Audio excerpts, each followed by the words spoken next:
It's Ashley from Sweet Dreams Bake Shop. And when I was a kid, my favorite part of going to school on my birthday was making a big bunch of cupcakes. And I would often use this stuff. Now back then, I had no idea that piping bags or fondant for that matter existed. So it was pretty much just decorated with a knife and sloppily done, but it didn't stop all of my friends from gobbling it up. Now, when I eat box cake mix, it is definitely very nostalgic. Sure, it may not be my favorite cake, but it definitely has all of those wonderful memories. It's also super expedient. So if you want to know how to turn $10 worth of box cake mix and pre-made icing into something that looks a little bit more bakery level, then keep on watching. Now it says here that this can make 2 8-inch cakes, but I have a feeling they'll bake up really small like in the picture. So I'm gonna go for 3 6-inch cakes instead. One of the best tips I can give you for using pre-made frosting is to make sure that you re-whip it. And this rule of thumb is really good for any frosting whatsoever that you've left sitting there. Re-whipping it just reincorporates that air and makes sure that it's nice and light and fluffy and way more easier to work with. So for the cost of all ingredients used today, it was approximately $10. I had to use 2 tubs of frosting, which were on sale for $2 each, $3 for the box cake mix, and another $3 for the bright white candy melts. You'll know your frosting is ready once it becomes a little bit more white and light and airy. There are a lot of recipe videos on YouTube here where it shows you how to transform box cake mix or make it even better, but I wanted to stick exactly to the recipe. So the only thing that I did slightly differently with this than the recipe tells you to do is I added butter to the pans and parchment. This just prevents any sticking whatsoever. I haven't used box cake mix in quite some time, so I was actually really pleasantly surprised at how this brand held up really well to being crumb coated. It wasn't coming off in my hands or anything, and nothing was sticking too much to the spatula. Technically, I did make this into a double barrel cake. I'm not sure if I really need all of this support that I'm putting in, but I decided to put it in just in case. I'm sure though that you probably could just get away with stacking the layers and not having to do this step.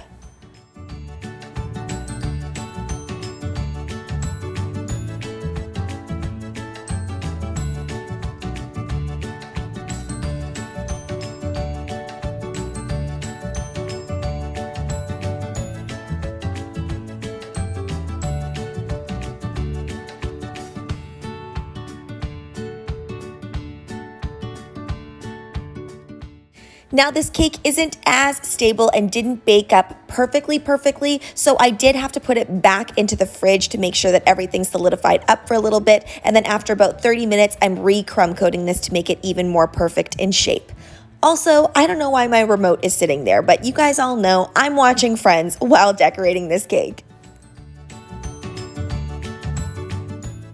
Anytime I'm working with a new recipe, I say the longer it spends in the fridge, the better before I start decorating. And putting on this final coat of buttercream was a lot easier because I had left it in the fridge for so long. So you just want to make sure that you generously cover it. And you can do this kind of a little bit more sloppily because we are going to be adding in some texture. Now what I'm doing here is I'm just directly adding on some gel food coloring. I'm not even bothering to mix it in or anything because doing this here with this little comb is going to mix it all in for me. I feel like a lot of cake trends right now are lending towards textured buttercreams and fondants, so I'm just moving this around however I see fit. Mix it in a little or mix it in a lot, it just depends on what you're looking for. Now I'm going to be taking some various sphere molds in different sizes, and I'm actually brushing it with some luster dust. Now I will say, pre-warning guys, this is not my favorite luster dust. You all know I love TMP. It's not fully edible, which is why I'm going with this brand today, but after trying this out, not a huge fan, didn't work super well for what I wanted it to do. It's a fine brand, I just don't like it for this particular job. Then what you want to do is you want to take your candy melts and you're going to just take them and melt them, don't add anything to them, and you're going to line the whole mold. I do recommend white candy melts for this job because I just find if you're not a chocolatier or if you haven't worked with chocolate a lot, then it can be really difficult to get the right temperature for the chocolate and it can break super easily. And I just find that the candy melts take the guesswork out of that. Once you're done filling up your molds, then you can go ahead and put these in the freezer or the fridge for approximately 10 minutes or so, and they should unmold super easily. If you notice any gaps with it, just make sure to cover it in a little bit more chocolate and then place it back in the freezer again. When I unmolded these, they weren't as shiny and metallic as I would have liked them to be, but they were still pretty good. So what I'm doing here is I'm taking a hot pan, and make sure to use the bottom of your pan. I always made the mistake of using the actual pan itself, but I found it just didn't maintain the heat as well. So I guess it just really depends on your pan. And then all you do is you place them together, and really make sure if you have any harsh seams that you just kind of rub that together. You can reheat the side just to make sure that everything is nice and smooth. In hopes to cover up that seam just a little bit more and make sure that everything was a little bit more even, I dusted on some more luster dust.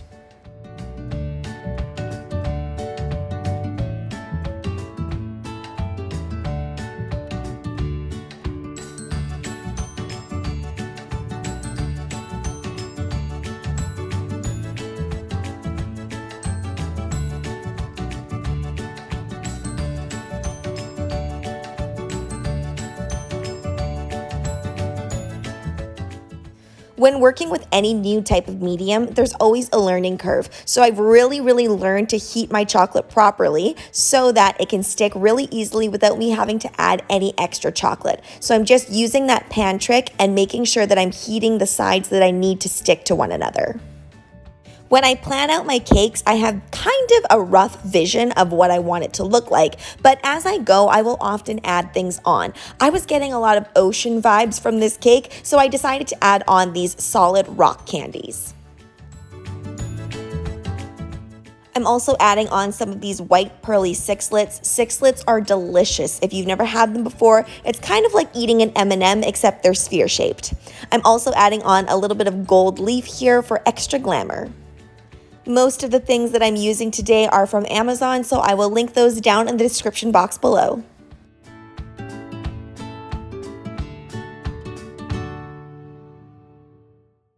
This cake did come together a lot faster since everything was pre-made for me basically, and all I had to do was add a few little ingredients. Now let's get into the pricing of this cake though.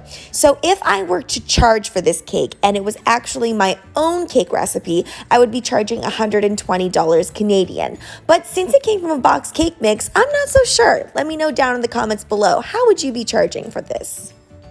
Thanks so much for watching, guys. Don't forget to like, share, and subscribe so you can be part of the Sweetie fam. Right now, I'm uploading daily, so make sure you hit that notification bell so you know when I upload. Also, be sure to comment, request, or ask a question. I love hearing from you guys. And don't worry, I haven't forgotten about those Instagram shoutouts. I'm just waiting till all of you have had the chance to leave your Instagram handles so I can give you a shout out before the end of 2020.